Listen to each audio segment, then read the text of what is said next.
Voici 5 raisons qui prouvent que vous êtes alchimiste. Bonjour, c'est Stéphane l'alchimiste. Comme on le sait, l'alchimie et les alchimistes ont toujours fait rêver, mais pas toujours pour les mêmes raisons. Autrefois, la quête de la transmutation des métaux en or était sans doute privilégiée. Aujourd'hui, on sait que le grand œuvre alchimique est avant tout une quête spirituelle. Et de fait, de plus en plus de gens se réintéressent à notre époque à l'hermétisme et cherchent donc à en savoir plus. C'est sans doute le cas d'ailleurs, votre cas, si vous êtes en train de m'écouter. Pourtant, malgré les commodités qu'offre Internet en matière de formation d'alchimie à distance, une question revient souvent chez les apprentis. Suis-je fait pour devenir alchimiste? Est-ce bien la voie spirituelle qui va me convenir? Serais-je à la hauteur de ce grand art d'alchimie qui me semble si compliqué? Eh bien, dans cette vidéo, je vais vous donner 5 bonnes raisons de croire que non seulement vous êtes fait pour l'alchimie, mais qu'en plus vous êtes peut-être né pour ça. Contrairement à d'autres voies spirituelles, la pratique de l'alchimie reste en contact avec la matière. C'est d'ailleurs un travail concret sur la matière. Les alchimistes commencent donc leur quête par la recherche de ce qu'on appelle la materia prima.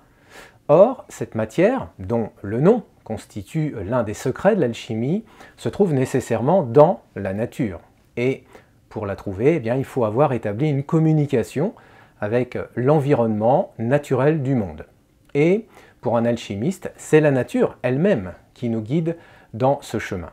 L'alchimiste ne voit donc pas la nature seulement avec l'œil du botaniste ou du chimiste, mais il la voit aussi comme un grand tout intelligent, peuplé aussi de créatures discrètes qui ne se montrent bien sûr qu'à ceux qui aiment la terre, les champs et les forêts. Et pour l'alchimiste, la nature c'est donc un être qui respire, qui aime et qui souffre. Pour lui, les végétaux et les minéraux sont des personnes à part entière, dotées d'un langage secret, bien sûr, la fameuse langue des oiseaux, que seuls les amoureux et les philosophes de la nature, comme on les appelle, savent comprendre. Par conséquent, si vous êtes touché par la beauté de la nature, si vous pressentez qu'elle est vivante, cette nature, et qu'elle détient des secrets spirituels qu'elle veut et qu'elle peut partager avec vous, alors c'est que probablement vous êtes alchimiste. L'alchimiste fait aussi des rêves éveillés. La plupart des anciens traités d'alchimie parlent du rêve. L'un des plus connus s'intitule « Le songe de Polyphile ».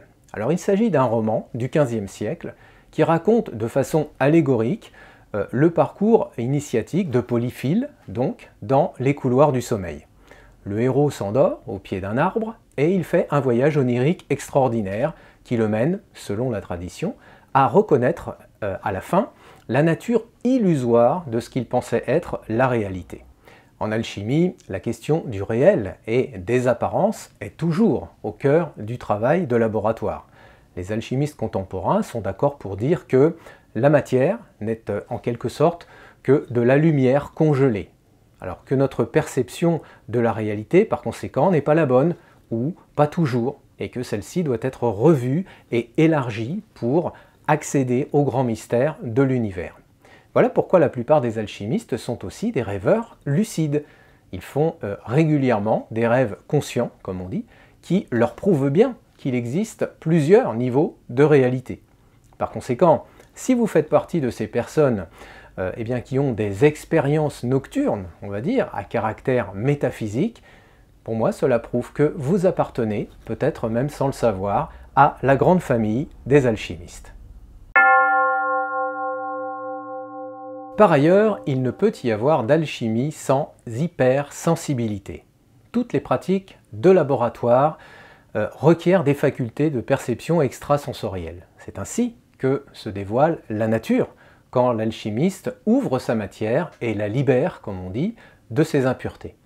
Les alchimistes sentent donc les ambiances. Ils se trompent rarement d'impression au contact d'autres personnes, de lieux particuliers, ou encore même d'objets divers. Quand un alchimiste se trouve en présence de la vie, eh bien, il la sent. Et quand il entre en contact avec des nocivités ou des toxicités, il les sent aussi.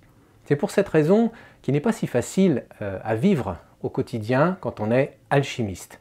Certains endroits bruyants et surpeuplés, par exemple, lui sont souvent insupportables. L'alchimiste a tendance effectivement à fuir régulièrement les mondanités et les conversations stériles.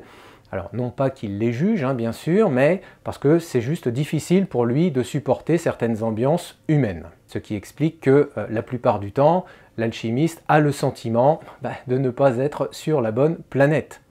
Donc vous l'aurez compris, l'alchimiste est vraiment un être à part, et d'ailleurs, dans bien des cas, on le lui a fait souvent savoir dans son enfance, et malheureusement, quelquefois violemment. En revanche, l'alchimiste est plutôt à son aise dans la solitude et le silence de la nature, donc nécessairement loin des hommes et des machines. Et si vous vous êtes reconnu dans cette description, alors il y a de fortes chances que vous ayez au moins le profil parfait de l'alchimiste. Ensuite, on peut dire que le désir d'évolution intérieure est commun, bien sûr, à l'ensemble des personnes s'intéressant à la spiritualité.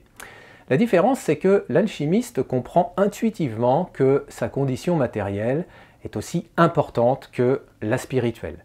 Les alchimistes ne sont donc pas à la base contre le matérialisme, ni même l'argent d'ailleurs, qu'ils considèrent comme un outil d'échange, ni bon ni mauvais, et qui, comme toute chose, n'a de valeur particulière pour lui donc que dans la manière dont on l'utilise.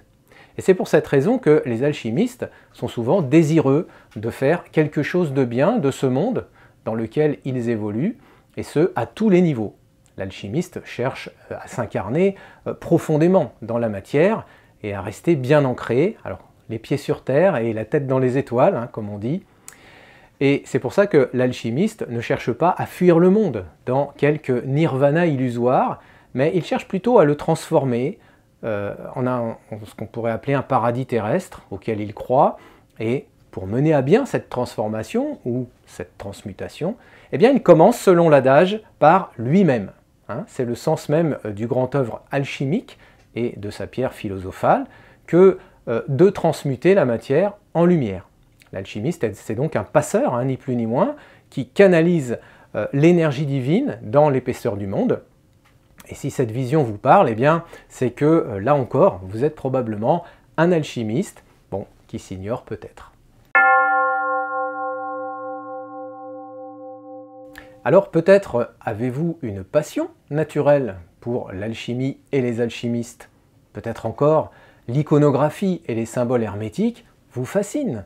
Peut-être enfin que vous ressentez l'envie spontanée de triturer des plantes et des métaux, de faire des petites potions et des élixirs, et de vous entourer aussi d'un tas de livres traitant de tous ces sujets. Et pourtant, il est possible qu'en même temps, vous vous demandiez d'où vient cette passion étrange pour l'alchimie.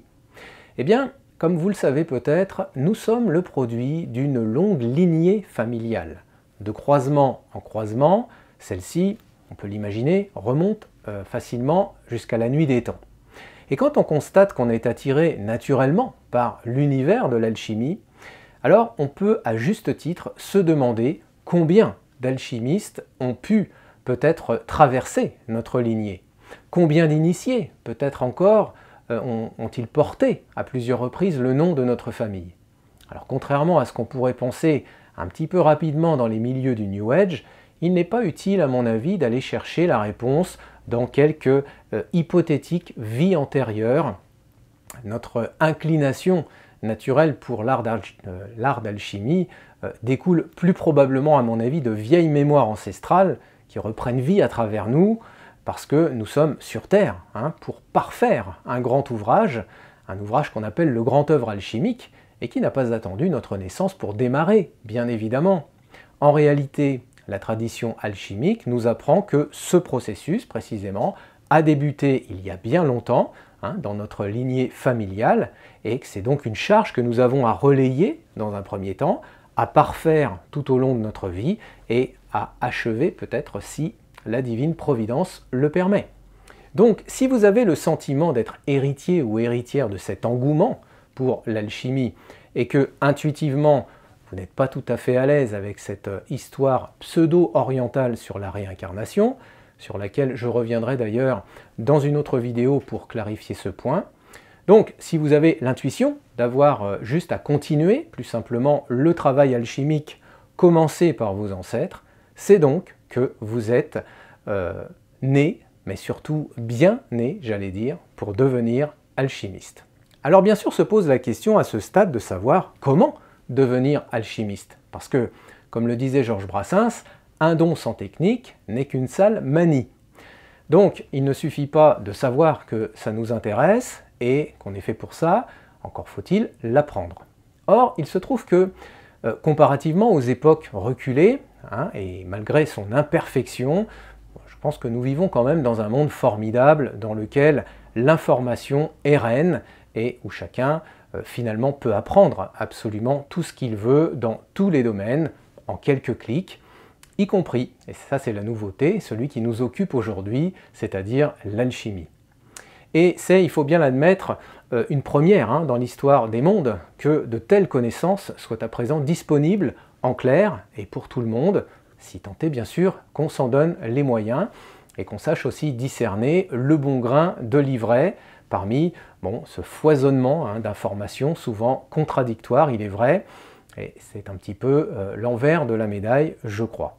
En tout cas, si vous cherchez à répondre à cet appel de la connaissance alchimique, maintenant que vous savez que vous êtes sans doute fait pour ça, eh bien, de le faire dans un contexte moderne, libre et autonome, alors je vous invite à me rejoindre dans l'école des alchimistes où il vous sera donné tous les moyens et toutes les connaissances nécessaires pour passer du virtuel au concret et avancer du coup sur le sentier de l'initiation hermétique en toute sécurité.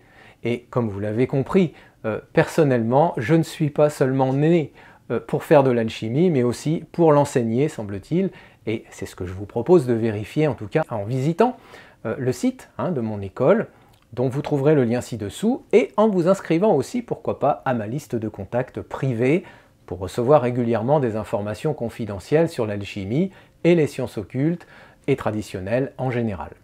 Bien entendu, si cette vidéo vous a plu, je vous invite à liker, comme il se doit, sur YouTube, et à vous abonner à ma chaîne pour ne rien rater de mes prochaines vidéos, où nous aborderons toujours des notions originales et inédites sur l'initiation spirituelle occidentale.